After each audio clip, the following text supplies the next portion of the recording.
Hey everybody, welcome to Watches with Dennis, and it's a Saturday live stream, and we're gonna do another instance of not necessarily focusing on a new watch.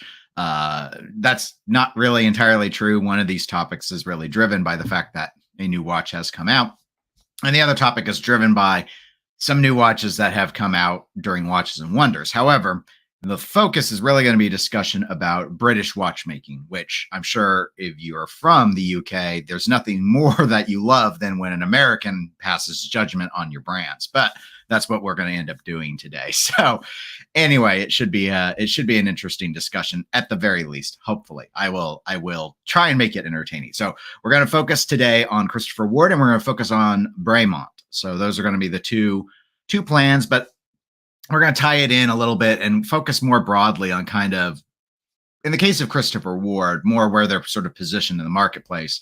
And in the case of Bremont, much more about like what in the world is going on with them, because it's an interesting time for the company. So, and in honor of that, I don't own any Christopher Ward watches, and I don't own anything from Bremont. So I thought, do I even have a UK oriented watch? Actually, I have a couple because I own a couple of Mr. Jones watches. So even though the watch was designed by an American, today I'm wearing the Ricochet watch, which is a Mr. Jones produced watch that you can still go and buy. That's in the main collection at this point. And let's see, housekeeping items. So one video from this current week, I did a rant about the Cartier backwards time, reverse time. I've already purged the name of the actual official name of the watch. That platinum red dial watch that goes backwards for no obvious reason. Then Cartier decided it had to get a little too cute for its own good. So anyway, not a very well performing video, but it was fun to do. It was a little cathartic because I've actually praised Cartier quite a bit out of Watches and Wonders usually, but that was lazy. That was really low effort. They have a lot better watches that came out separate from that, but those would be positive things that you can't rant about. So why talk about it? Second thing, I have no good excuse for it, but I did finally set up a Watches with Dennis Instagram. So there's now an Instagram button down under the video somewhere if you want to follow the channel on Instagram. So I'll try and share wrist shot photos there. Sometimes I've done that on YouTube, but still images on YouTube, like no one really cares. So anyway, so that'll be an Instagram thing. I also thought that might be good for asking questions. Because I've never gotten great feedback on, like, when I put up a Q&A. Again, it depends. Like, I've noticed if I'm like browsing on my TV through a console or whatever, I don't see those things. It's really only if I'm playing on the phone that I see them. So I thought I probably should just start doing that on Instagram. So anyway, have that as well. So those are the main things. So let me go ahead and get caught up. Good morning, Kevin. Glad you could make it. Good morning, Joe. Hope things are going well out from Virginia Beach. Is Virginia Beach in Virginia? I don't know. I do not know. Actually, we'll be traveling to Virginia very soon, however. And Patrick with Pocket Watch Time. Good morning. And don't worry, I saw your long ago post, like right after I made this, scheduled this thing about that you're ready for the comments. So, well, no, I'm sure I'm sure everyone will be really, really kind. Very, very kind. So let's start with where they're not going to be kind. And happy Saturday to you as well, Joel. Hope things are going well for you. And we're going to start with Christopher Ward. Now, full disclosure, I already mentioned right at the start that I don't own a Christopher Ward. I've never owned a Christopher Ward. Christopher Ward, for me, is like Gerard Perregaux, which is a strange analogy that makes no sense other than it's one of those brands that I just sort of have this inherent dislike for, but without really being able to put my finger on it well. Like with GP, I can say I have problems with like the Laureato design, but that shouldn't extend into any of their other watches. But the bottom line is, like, if I go to Chrono 24 and I start browsing watches, I don't ever check Gerard Perregaux. If I go to like Watchfinder, I don't click in that box and look at the watches that they've got. I just don't look at them.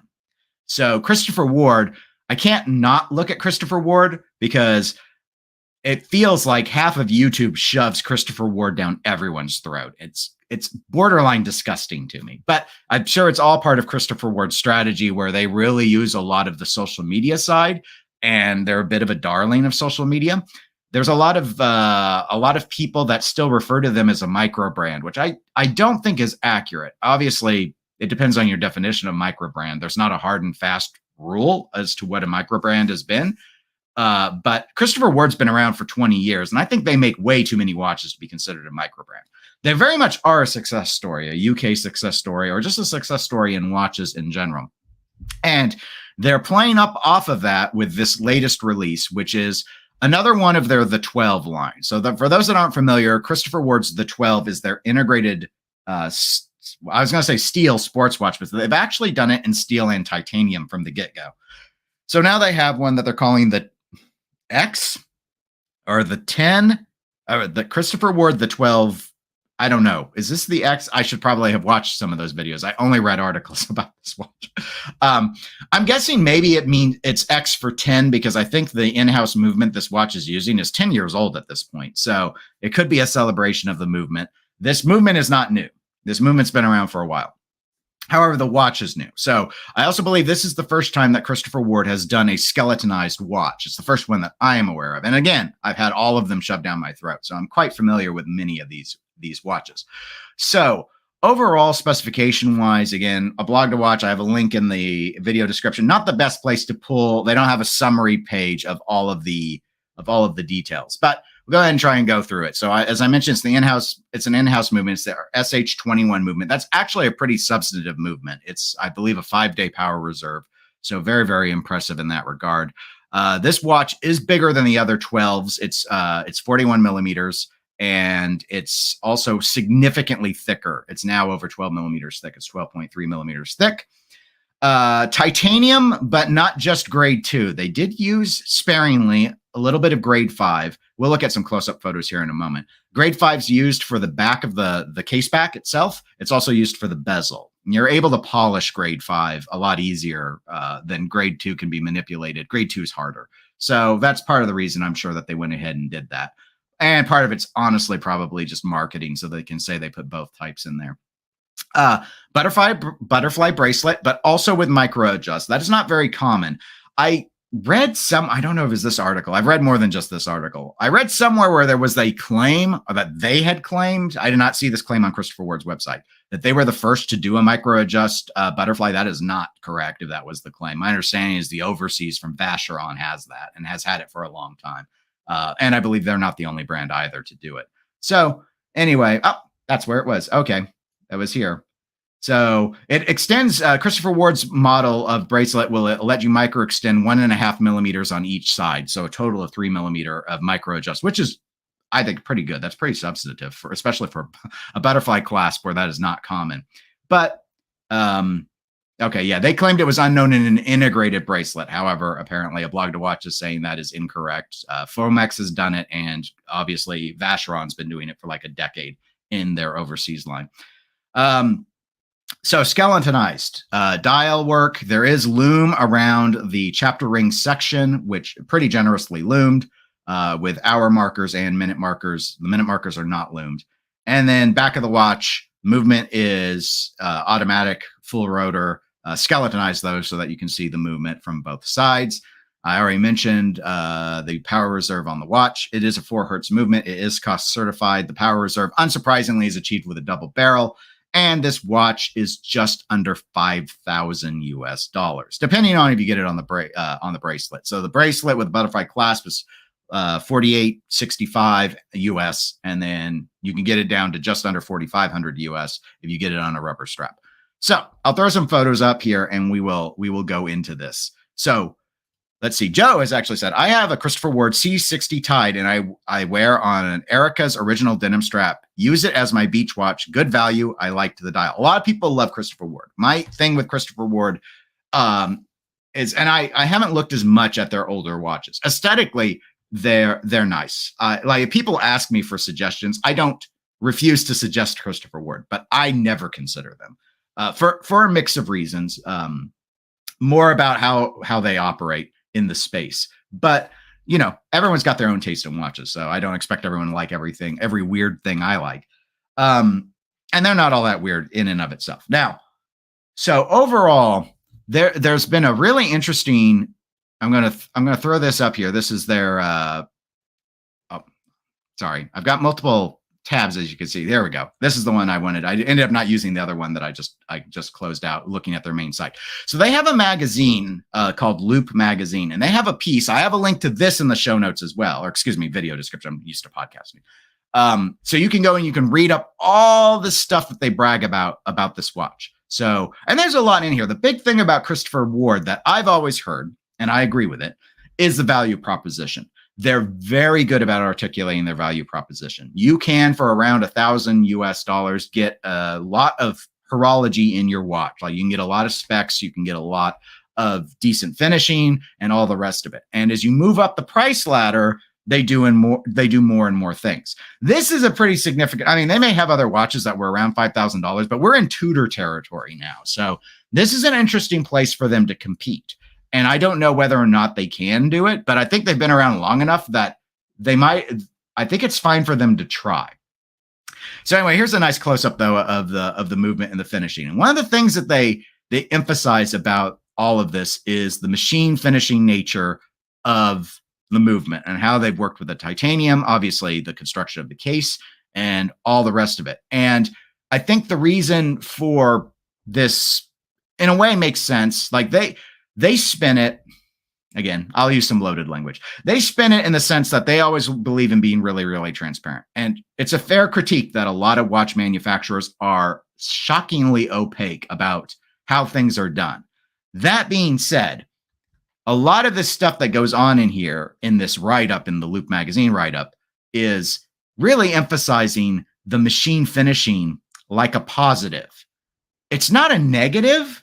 It's an interesting tactic to try and spin it as a positive, but that's not what people who are after watches that care about finishing want to, like.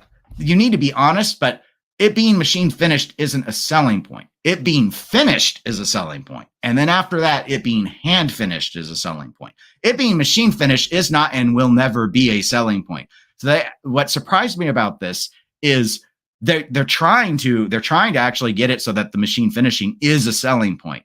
So there's a section here where they talk about the movement a little bit, but they go in and explain about how high quality of a CNC machine is needed, because otherwise there'll be, wrinkling on the surface is what they talk about, that it's almost like perfect hand finishing. And they go on to also talk about is like, what's the deal with hand finishing? If a person's holding a thing, isn't it going to be, it's practically machine finished as it is. A machine can be more precise than hand finishing would be. So it's not that it's untrue. I don't dispute any of that. Very interesting tactic. I don't know if it will work or not. I suppose some people on a technical level will embrace this as a reason to save money and say, well, we should get machine finished things because they're more precise than hand finished things. But part of the desire for, if you're getting into hand finishing, is the imperfections part of the allure of it, at least in my opinion. Like, there's a reason why people say they want Breguet engine turned dials over the new Rolex 1908, which is engine turned by a machine. The Rolex dial is going to be perfect. The platinum guilloche blue dial on the first watch they do and the 1000th watch they do is going to be identical.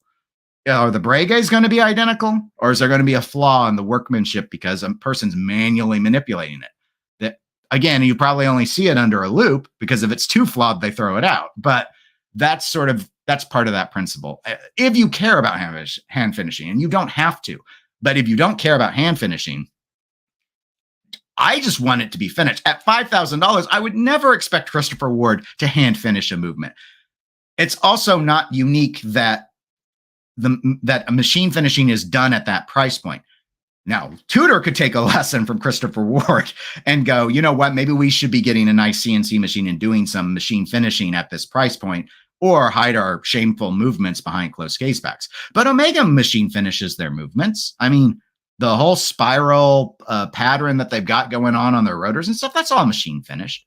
But I mean, it's kind of like the criticism where I mentioned the Breguet dial and I mentioned the 1908 Rolex dial, and then the further criticism is, well, the CNC is nicer than Patek, which is stamping their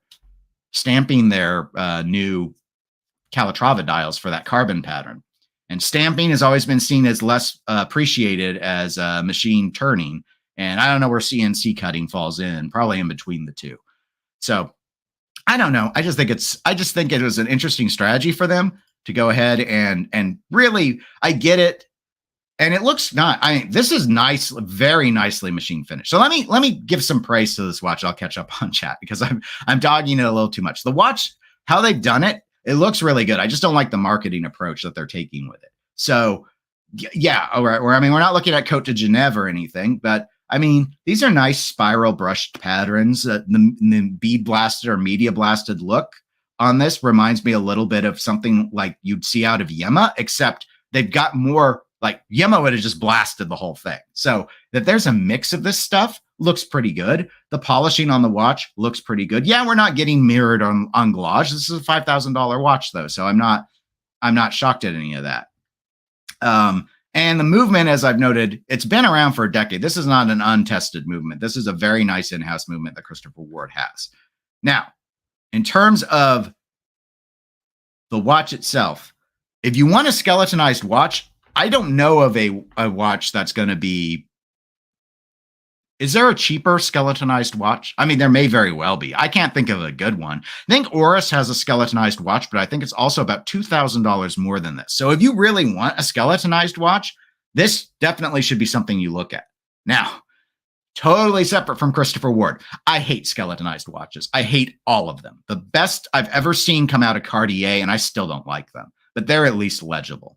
This is reasonably legible because they've kept all the time telling to this chapter ring section, but it gives it a very industrial look, which if that's what you're after, it's going to resonate. For me, it's essentially soulless because it's so machine oriented.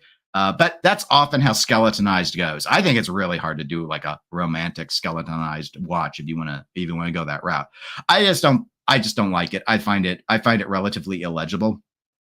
Even with the ability, I think it actually is easier to deal with when the loom's active at night than when it's just the white against it. It's readable, though. It's definitely a lot better than many skeletonized watches I've seen. The display case back and showing off this movement, totally get that. I think that's a really good look. I just don't like skeletonized watches. So in that regard, like this side of it, this looks good. I like this. I think this is pretty impressive. And yeah, it's machine finishing aspect to the bridges and stuff show, but there are brands that lean into that. I think Chopek does this a lot on their Antarctiques. I like their look better than this. This is a little overly skeletonized. Like seeing the springs and stuff doesn't work for, like, I don't care about that. But I've seen other brands that kind of like to show that stuff off. Crador sometimes will have a cutout where you'll be able to see the mainsprings and stuff. And it's a good way to show that it has two barrels. It's just not my look per se, but we're on the front side again. So I'm just like, I've never been good with skeletonized really I'd never buy one from any brand. So, but if you want a well-finished one, this is definitely one to consider. I don't know why they did the grade 5. I think you barely see the polish of the bezel, but I mean, it is there, gives some contrast. I've always found the 12 to be a fairly busy watch. Like it's got a lot of design motifs kind of stuck together. A lot of people like it. I think it looks overly complicated personally, but again, as integrated sports watches go, it gives you a real an interesting mix of elements all kind of spliced together. So like when I glance at it, it reminds me of certain things, but it's got so many different things merged together that I think it's reasonable that you could argue it has its own DNA, even if its own DNA is essentially 6 other watches all glued together. But, they were late to the party for integrated sports watches. So that's not in and of itself surprising. Okay, so getting caught up with chat. Koji says, Christopher Ward is very popular at my local horological group. They even commissioned a special limited edition piece based on the 12 with a honeycomb dial. Can link if you're interested. Yeah, if you want to, I don't know if it might block the link. Try and put it in the chat, Koji would be the thing. But if you want to put it in the comment section, a comment on the video, I can approve it on the back end and be able to get it so that when people go and watch the recording, I can share. I like honeycomb dials. I had a Messina Lab Ming collab that it was uncomfortable to wear, so it had to go. But I like the dial look a lot. Some people I think there was the term. There's a phobia where you're bothered by small holes. So some people get really put off by honeycomb. Not me, but some people do.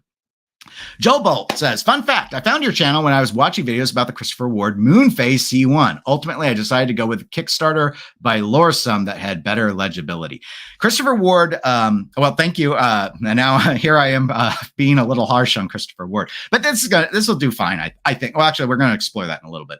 I think this is a really reasonably well executed watch. The C1 moon phase, yeah, not enough markings. They do have other moon phases, though.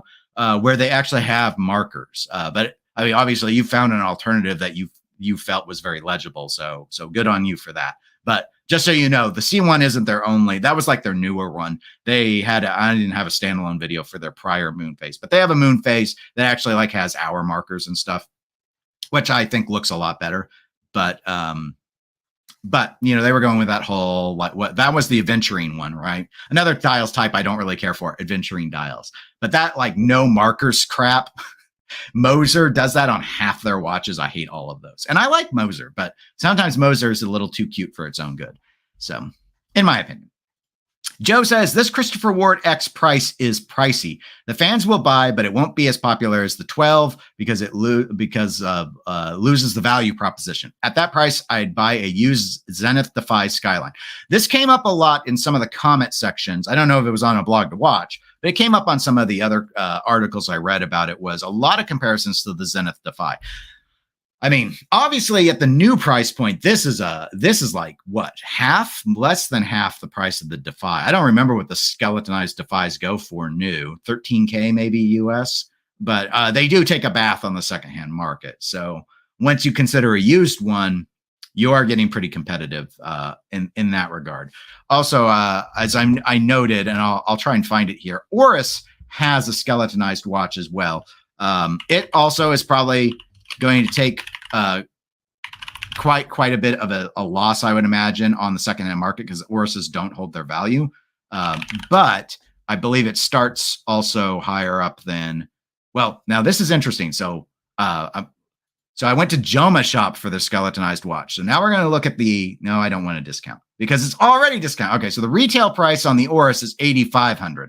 However, as you can see, it ships in 3 to 5 days. You can get these Orises gray for $5,700. So it's less than $1,000 more to get a brand that I will argue, while it will still, well, I don't know if it's going to lose much value off of $5,700, but it would retain better value than the Christopher Ward most likely will, given Oris it's just seen as a more prestigious brand. But, you know, you may want to, if you're a fan of Christopher Ward, you may want to support Christopher Ward and get their watch. I was going to say, I like the Oris look a little better. I think it's more legible. There's not a lot of photos here on Joma Shop to really look at. It's really just this one. That said, you know, huge spring and all that. I would still never get this. Plus, bear in mind, this is not on the bracelet. This is on rubber. So that's going to be part of the issue to factor in. But anyway, it's never apples to apples. There's always some exceptions when we jump from brand to brand. Patrick says, watch bragging. My watch spent more time in the CNC machine than your watch. Look, I'm sure their CNC machine is really cool. Like they emphasize in that Loop article about how it can not only cut soft metals like brass, but like they can CNC titanium with it. So I'm sure it's a really cool piece of tech and they're going to get their money's worth out of it. It's just, I don't know. The idea of trying to say that non-hand finishing is better in a technical level is true, and in a consumer level is irrelevant. People don't buy furniture made by the Amish because it's perfect. Like you might as well go to IKEA and you get a perfectly constructed every time, everything out of the box, identical bookcase. And you're going to pay like 5 times as much if you want to get an Amish made one. But the reason is for the handwork. That's why people pay those premiums. I just thought it was a weird thing to emphasize, because you might as well just emphasize, look at how much finishing, just period. And yeah, admit that it's machine finished, but again, it's a $5,000 watch. Who thinks that it's hand finished at $5,000? I don't know a single brand that hand finishes at $5,000. So it's of course it's machine finished. It's too cheap not to be, anything else. They're not paying staff enough. You'd have to, that's where the money is, the staff time that it takes to hand polish them. And yeah, but trying to like argue that a person hand polishing with a motorized Dremel tool is somehow like that's machine finishing. I mean, I don't know. Are we going to judge people that use a chainsaw to cut down a tree versus using a handsaw to cut down a tree? Chainsaw is faster, but it still is a human wielding it. So I find it asinine, quite frankly. But par for the course with how they like to market themselves. So just one of those things. Koji says, not a fan of skeletonized watches, but Breguet, particularly the 7637, is quite impressive. I hate all the Breguets. I like all the traditional, the pocket watchy look through the dial and the little top part. No, I can't. I don't like any of them. I do not like. I am an equal opportunity non-liker of skeletonized watches. In that case, obviously, the dial is completely legible. It's just it's such a small amount of the time telling takes up such a small amount of the dial that it frustrates me because I'd be okay with the other parts being used for complications, like the Longa one. Not very much is dedicated to telling the hours and minutes, but you've got the small seconds off on another part. You've got the big date off on another part. And you've got the power reserve off on another part. The pieces add up to being more than it's more than the sum of the parts. But the Breguet Traditionnel is not, in my view. But some people love it because that's the classic look. Patrick says, I think the Longa Lumen style sapphire dial would be the way to present this watch. And Koji apparently agrees with you. So I was going to go, but now I'm going to go, absolutely. You're absolutely right. Joel Bolt says, personally, the CW Moonglow is kind of ugly and I love adventuring. Nice thing is there's lots of adventuring options out there for you to pick from. But so how do we think this watch does? So someone earlier had mentioned actually it was Joe who had mentioned the idea that, fans will buy. Some I agree will, but overall, do the fans of Christopher Ward who got to be fans because they bought those nice, affordable value proposition watches, do they get mad that they see the brand doing this? Saying that Christopher Ward says, not through their whole collection or anything, but you look at a watch like this, and it seems to be them saying, you know what? We're Tudor now. So we're going to price ourselves like Tudor. Okay. Maybe as long as they make both, they'll be all right. People like the fans will be all right with it. But I've seen other brands where they moved up and it pissed a bunch of people off. The case in point I would use is the independent watchmaker Ming.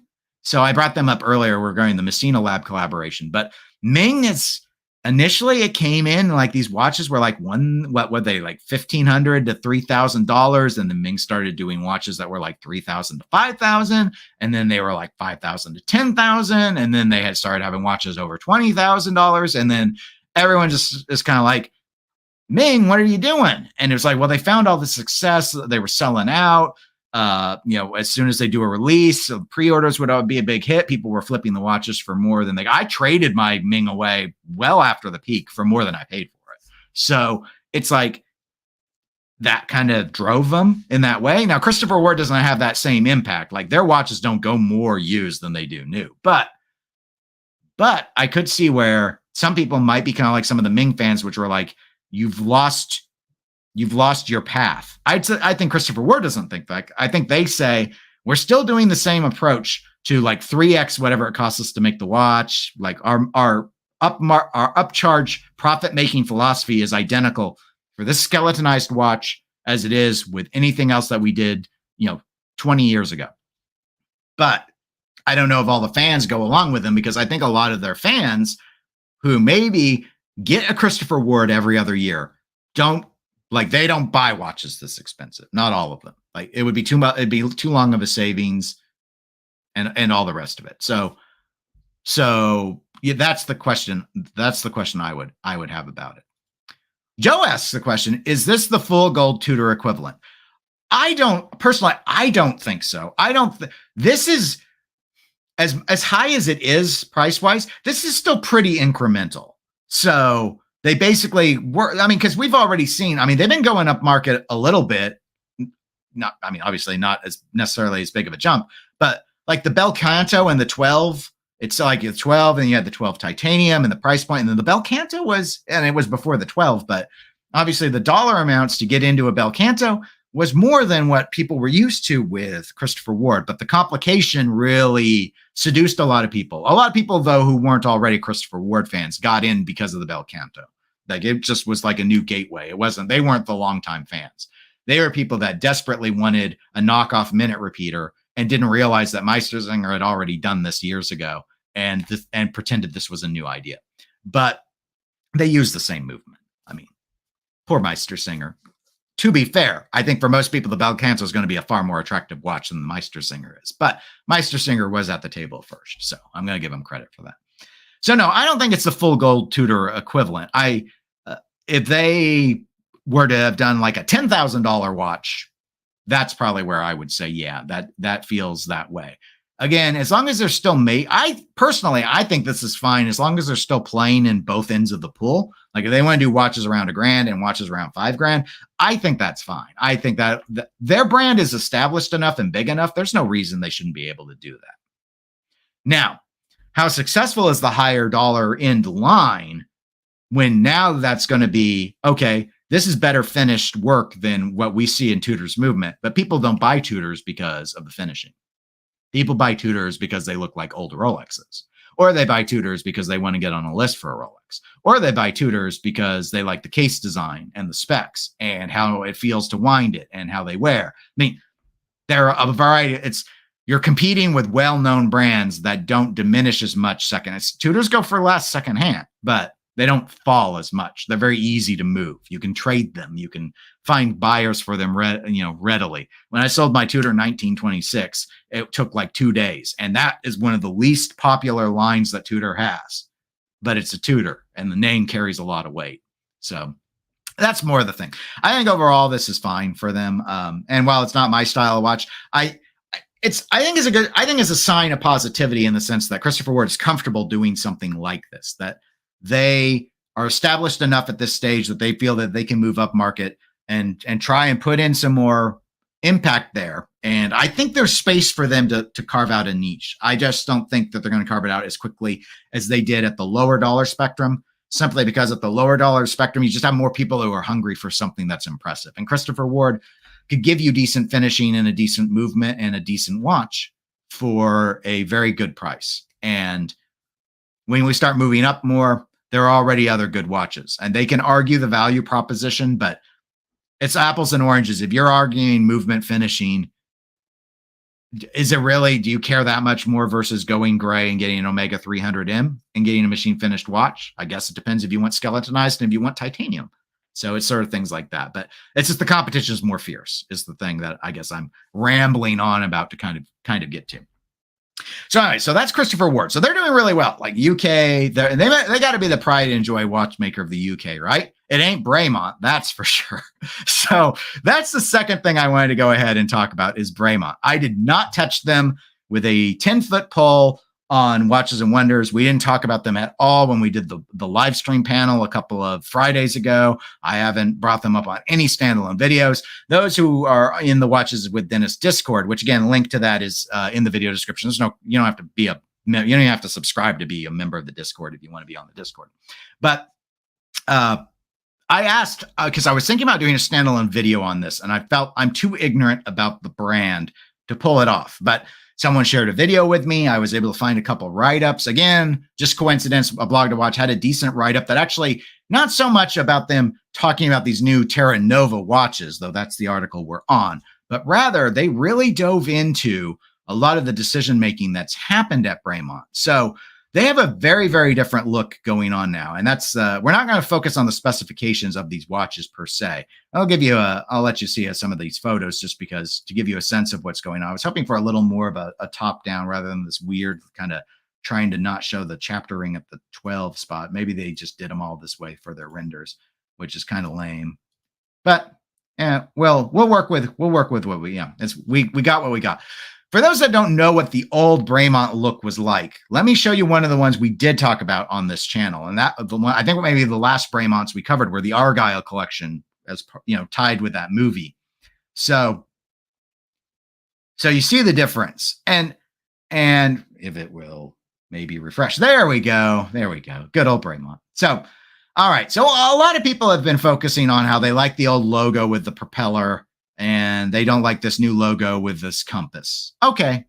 That's sure. I agree. Like this is busy and it's not as elegant. I've seen people say they like the old Bremont font and the new Bremont font is blockier and more boring. Yeah, sure. I agree. It is. That's true. And this Genera font, 3 lines of text all down here. Yeah, okay. Having to move London all the way up higher and making it such a huge, different font sizes, it seems, but just a huge part rather than just kind of keeping it subtle in the chapter ring. So Bremont, all right, those are all fair. Here's the thing with Bremont. So Bremont was always very pilot watch looking as a brand. And there's a whole history you can, again, I have the link to the article. You can read this and you'll learn all about it there. So the thing about them that always came up whenever I covered a new Bremont release, which I did from time to time, is they were super expensive. And I think it was because the strategy of the English brothers who formed Bremont was to kind of bring back British watchmaking. And they got it into their head to do it in that way that we've seen some others try and do, where it's just like, well, kind of like Yema sort of does with France, or J.N. Shapiro is maybe the most famous one. Well, no, he's probably not the most famous one. He's the most successful one at doing it in the U.S. Shinola is probably the more famous one, just like trying to bring back American watchmaking. There's always this sort of nationalist desire to bring these things back. The problem is that it's super expensive. And that's always been my complaint with these old Bremont watches like the Argyle, is you look at them and they look decent, like I think it's an attractive watch. It's clever. $5,200 though. I mean, come on, guys. This is not, in my mind, this is not a $5,200 watch. I feel like I'm paying for it to be British. And as American, I don't care that it's British. I just wanted a nice looking watch. So you get things like this that were almost $4,000. And again, this ain't in titanium. This isn't bragging about its CNC special cutting. This is a 300-meter dive watch, which looks pretty vanilla in a lot of ways. Nice logo aside. It looks competent, extremely competent. But like, why wouldn't I just get a Doxa? Like, that's sort of the thing. Like, unless I love Bremont, it didn't make any sense. And purportedly, Bremont has been losing money for years. So they had a whole bunch of folks come in and they got bailed out with some investor money. And so they brought in Davide, I think is his first name. Guy he's run some watch brands for a while. He's most famous for his stint at Tudor because he's given a lot of credit for helping come up with the Black Bay series, which obviously is Tudor's most successful line of watches. I'd say he has arguably less success with other brands, but really off of the Black Bay, it would be hard to have more success. So they've gone and they've tried to make the watches cheaper. So in that regard, they've succeeded. Like in this huge, and they launched a slew of watches with Watches and Wonders. So $2,850, I think, is the cheapest they got it. That is much more reasonable than where Bremont had been playing under the old leadership. However, the watches have become super generic in many regards. These also are not particularly inspired. I see these huge numerals, which remind me of like something out of Ulysse Nardon. And again, I criticize Christopher Ward's marketing on the CNC machine. Bremont's here talking about 904L steel, which the only selling point to announcing you have 904L steel is to make people think of Rolex, which is the most famous brand that uses 904L steel. But it sure isn't the only one. In fact, you want to get into another brand that likes to use 904L, at least on some of their watches, and it's cheaper. Ball. Get a Ball watch. They got plenty of 904L, or at least they used to. Get a used one. You can find them if you care about that. But 904L steel is just more corrosion resistant. It's not like it's more scratch resistant. If anything, there are higher risks with it because it's got more nickel. So if you have an allergy to nickel, that watch may irritate your flesh far more than 316L steel would. So again, that's a you problem if you've got an allergy to nickel. But it's just, I'm just saying, like, the only reason for Bremont to emphasize it is for marketing speak. It's, I don't see Ball going around and really emphasizing the 904L. You just see it in the spec list. Kind of like how Von Kroll had noted Wise uses 904L too. See, I didn't even know that. So anyway, super generic looking watches. They got the price point down, but they didn't get the price point down a lot. I think Bremont's in a lot of trouble, which is why my thumbnail has them on fire. Well, that was half clickbait and half truth. So it was a 50-50. So, I mean, when you look at a watch like this, there's so much out there.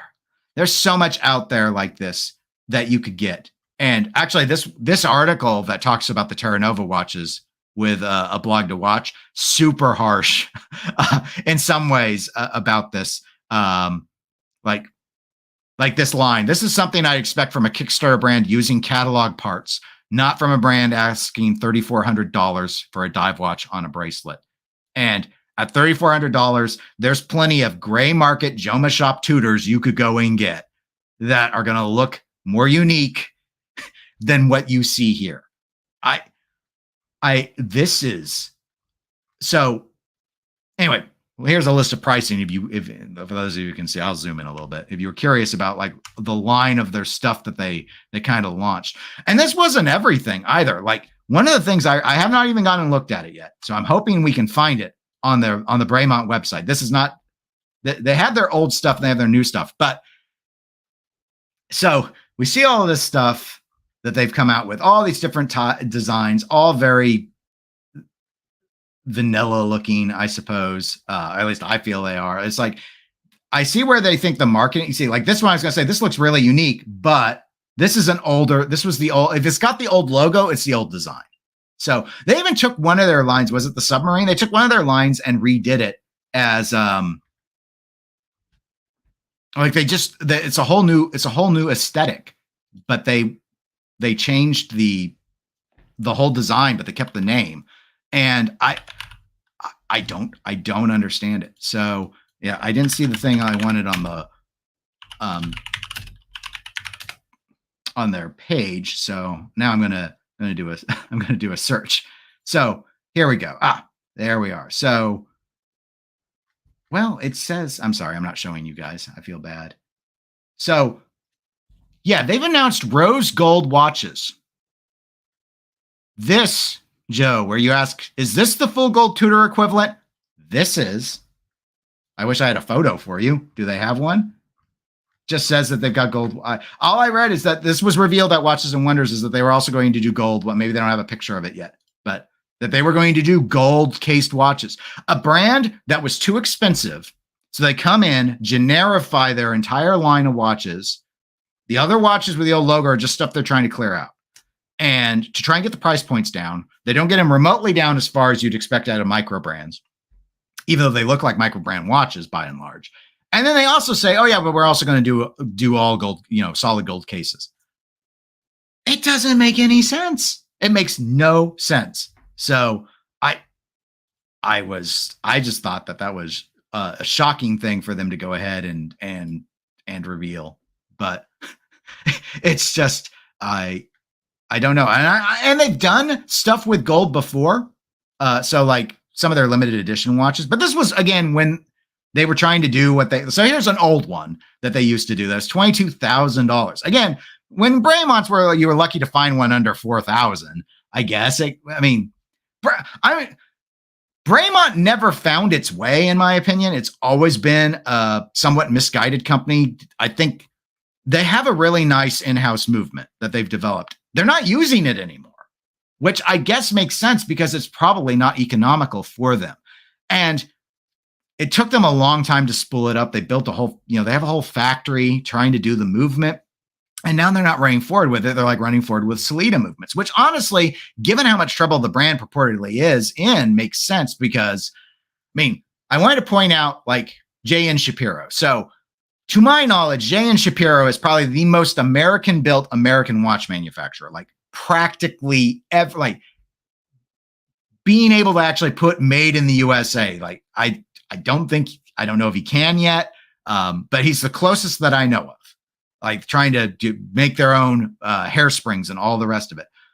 And yeah, he does a lot of, like he got his name made doing guilloche work and stuff. So he's got very, very fancy watches. But even his stainless steel watches are $70,000. Now, this is not an apples to apples comparison, but my point is, hidden within these extraordinarily high prices is the cost of making it American, because there was no economy of scale to achieve it. So you can get watches with impressive guilloche and precious metal and all the rest of it for well under $80,000 from other Swiss brands, and get in-house and all the rest of it, because they have the capacities to do these things. So that's why it's hard. And I think, in my opinion, which, share if you agree, or feel free to disagree. Bremont wanting to do that, I think they got so focused, the English brothers, this is my take of it, that they got so focused on wanting to make Britain great again with building their own watches, that they never really checked to see if the demand was there to warrant how much they would have to embed in the price of their watches to bring back British watchmaking. It sounds good on pay. We have this in the US all the time. It sounds good to say made in America, made in the USA. We love those labels so much here. But it's just not economical for us to do a lot of things anymore. And that's why we don't. Occasionally you'll see people try, like garments and stuff. You'll see it with clothing, and you'll pay, significantly up-priced amounts, but is the quality better? No. It's about the branding. It's about the pride, if you want to put a patriotic spin to it. But like, if you want a nice polo shirt, like, I don't know where I'm not going to argue this is necessarily a nice one. It feels pretty nice, but I'm sure it wasn't made in the US. So like, I got one for I have a Lacoste shirt, and it's like, it's not made in France. It's not made in America either. It's a high quality shirt. So again, we've got all these other places where Japan and China and Switzerland and Germany that do all this stuff. So the desire to in-houseify the movement making in the UK, and it took them forever to do it. So I think they've really just sort of crashed and burned them, and they're sort of stuck now. And so these the investors have pushed them out of leadership, and they're trying to generify it, but they're hitting all the bases. And the whole thing with this new compass thing that they've got going on in terms of we look back at the logo again here, is that they're emphasizing this land, sea, and air thing. And that's why they've got the compass, is to represent all of that. And it's like, setting aside that the logo is inferior, there are lots of logos I don't care much for. I don't usually make a buying decision off of a logo, but it's a shotgun approach where they're just trying to make this sort of a generic watch brand, probably in hopes to recover their investment. And, good luck to them. But you want to speculate? Here's my speculation. Bremont's gone within a decade. I don't think they survived this. So anyway, Christopher Ward on the upswing. Bremont looking pretty bad to me. That's my opinion. So, all right, getting caught up. Patrick says he wasn't expecting the Bremont gold watches. No, they're like the Spanish Inquisition of watches. Bremont of all time. I didn't know until I just searched that they had done them historically, but that they've announced this intention to have rose gold watch. Of course, rose gold, the most popular of the golds. I like rose gold too, but I'm just saying, it's like you notice they didn't talk about like yellow gold. They didn't talk about white gold. That'd be too stealth. You gotta do yellow. Patrick also says, I think I made Shapiro mad at me when I asked him why I'd buy his watch over a I'm going to mispronounce this, a Voltlien or a Regepi. I love the Regepi look. I wish they weren't so expensive. But I think it's a fair question. So again, how much of that? I know you like weird metals, Patrick. So but are you going to pay $80,000 or was it $85,000 for the tantalum Shapiro watch? I feel like I'm paying for him winding his own balance springs and not. I love his guilloche work; it's very impressive. But I can't get there.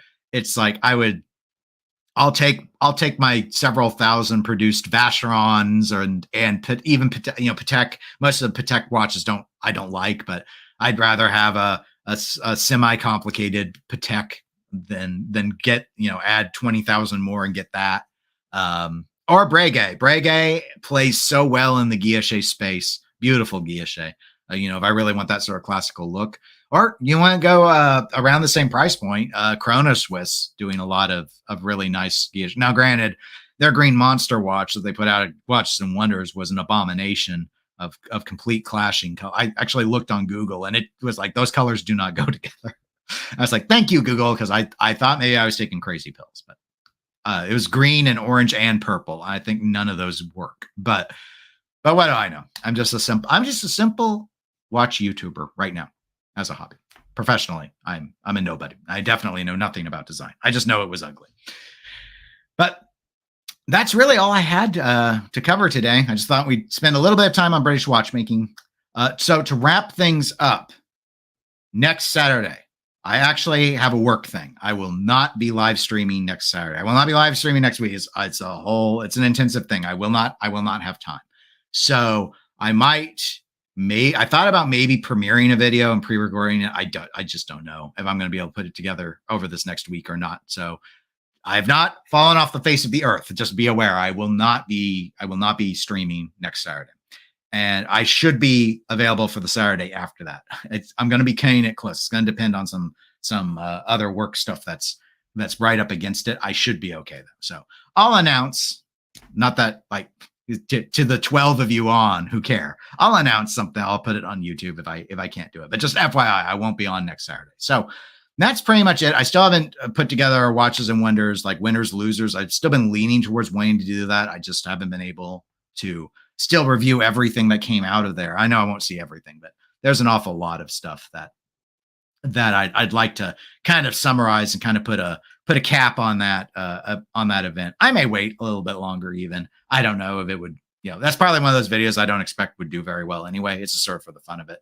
So I'm on the fence about doing it at this point, but we will see. And I'll probably do another Q&A after I get back is my thinking. That actually there was pretty good demand for it. So start thinking up questions. I'll put a call out for questions. And again, I have an Instagram now, so follow that. And then I'll put the Q&A picture up on that. And it'll be an easier way, I think, for folks to actually type stuff up. So that's pretty much it. Oh, Siggy, thank you for attending the live stream. You can get a top-of-the-line custom-made American Gibson guitar any way you want for under $10,000. See, I can't be paying $80,000 for tantalum. I can't.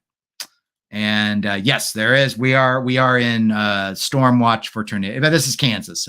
Tornadoes are our bread and butter. It's all fun and games until they actually hit your house. So we'll see. But thank you everyone who was able to watch, and I'll talk to you all at least within a couple of weeks. Until next time, though, take care.